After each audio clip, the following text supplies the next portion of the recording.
Okay, and welcome back. Now, we're going to deal with a little bit of security here and antivirus. One thing about your machine is that you need to make sure that it's as safe as it can be from outside malicious attacks, and sometimes you can't tell that and you need some help. So I'm just going to go to update and security here, and I've sort of semi-configured this machine to show you what's going on. If I go to here, Windows Security, and open Windows Defender Security Center, okay, I get this screen here, and I can go to Virus Threat and Protection. Okay, that gives me this screen. Now, sometimes if you're connected to a particular institution, you won't be able to do much of this because you will be your account will be protected. Okay, so if I go to Account Protection, I haven't actually signed in here deliberately so that I can show you what happens if you've got a standalone license and not being controlled by say an institution or whatever. So sometimes if you've got online files with your workplace, for example, your workplace will make sure that you've got your Windows Defender on and up to date, and they will control that centrally. But what I've done here is I've loosened mine a little bit so that I can show you what to do. So I've got Windows Defender running on here. Now, some people, you may have a McAfee or Norton antivirus. They're more sophisticated.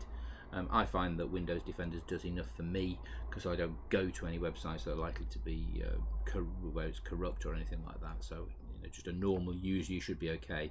You can run a scan straight away if you've got access to that, and I can literally, I'll just start it and just do run the scan, and there you can see it starts to do that. I'll just cancel that. I could run a new advanced scan where I can do a full scan or a custom scan. Okay, so I can go to custom scan and then say, actually, do you know what, I just want to do videos or plugins or perhaps just my documents or something like that, and I can select the folder and just run that. And if you think that stuff is coming in, you can run Defender offline, so you can particularly difficult to remove from your device, so the Defender offline can help you to remove them. Okay, and it'll restart your device and so forth. I wouldn't recommend that, and I'd always recommend the full scan really. Okay, and then you can just go to the full scan, scan now, and away it goes. Okay, so you can do that, which is quite helpful. Okay, and then there's no action needed on any of these, so that's pretty good. And generally, if you've got Windows Defender on, it will run itself and keep itself going. Okay, so that's a little bit about Windows Defender. You do not need to do anything if you are, say, connected to your school network and they are running this. So if you can't see some of this, don't worry. It will mean that you've probably got it turned on and they've turned it on for you and they're keeping it up to date. Okay, so you need to make sure that you've got that all up to date, and actually that comes as part of the Windows update these days.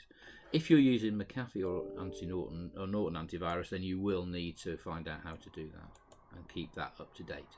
Okay, but scanning, making sure that you've got threat protection on is really, really important. Okay, and then when you scan, hopefully you will find that there's been no threats. I've went through only a few files, 19,000, and no threats so far. I wouldn't expect any to be on this machine. So definitely keep an eye on that, and also on your device health and performance. Driver recommended, so this is something else that's quite good. One driver recommended, that might be quite good, and that might happen as part of an update as well. So always keep just a lookout at some of these things, to make sure that you've got everything under control.